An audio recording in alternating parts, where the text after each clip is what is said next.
when all of a sudden I saw Jimi Hendrix, I realized I'm not going to make it. Like I got, I tried to get B's in school so my parents would be okay and didn't have to ground me or make me study more. So I had free time. Do your homework, get B's, go play sports all day long, do whatever you want with your own time, be home for dinner. And all of a sudden, with this possession, seeing Jimmy, I thought, I'm not going to make it through a whole senior year of school. I got to try to be a professional rock musician. I know nothing. I know nothing about it other than I love to play blues guitar and I'm writing songs. So I felt like, oh man, I got to get going, but I can't. Like the only kids in my neighborhood, Bethesda, Maryland, that dropped out of school were juvenile delinquents. They'd knocked up their girlfriend. They were pumping gas at the corner station. And the next big chapter of their life, early chapter, was written already. Mm-hmm. And so I thought, I can't leave school and stay at home. The whole neighborhood is going to be like, putting a lot of grief on my parents and judging them, which they did. So I wrote a long note, put it on my pillow. Sid Sithens, my good buddy in the band, shot. We were doing like Cream, Hendrix, imitations, power trio. Get in his VW van. Hey, drop me off here. I'm going to study for a test. I'll see you after school at rehearsal. Okay. Drops me off. I hitchhiked to National Airport. Plane up. There was shuttles every hour on the hour. $15.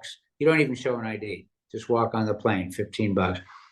Took a subway to Greenwich Village. Started staying on the street with the street kids. Like again, getting the yellow pages, walking on record companies. I have to get something going as a professional musician.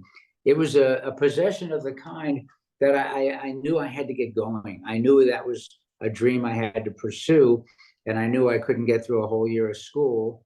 Went home 8 days later. It felt like 8 years.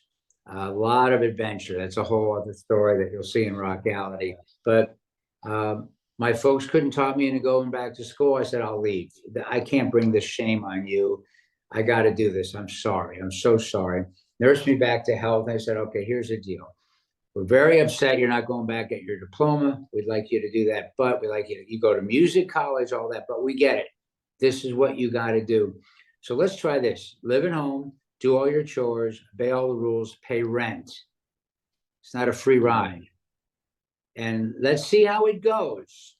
Because, most parents would have been, they would have just beat me back into school, said, hell with that music, rock and roll crap dream. Get an education, go to college. But my parents saw me studying accordion since 5 years old. They knew I had this love of music and a gift I did not ask for from them, some higher power. And it worked out. I started calling the next day, in the yellow pay, every fraternity, every bar. And in Washington, D.C., much like a lot of towns in the late 60s, there was a lot of work. There were no video, there were no DJs, a lot of work for bands. Didn't pay. I mean, you made a little, but it was work. So I got Grin together. We started playing anywhere and everywhere for free if we had to. I wrote songs. We became a big local band, struck out in New York, went out to LA, and I was walking on musicians all the time. Baltimore Civic Center, I got this cool Telecaster. I got my first guitar. Hey, Jeff Beck needs this guitar. I just got to give it to him and I'll come right back out. And, I'm little. 5'3". I'm not, bullish or and a lot of times things were loose back then, and some security guard might be, well, all right, but get right back here. And I'd go in. Of course, I'd never come back, and try to meet people and ask for advice. And some people gave me it. Neil Young handed me a guitar, let me sing, had me spend 2 days with him watching 4 shows. I mean, I love Neil from Buffalo Springfield.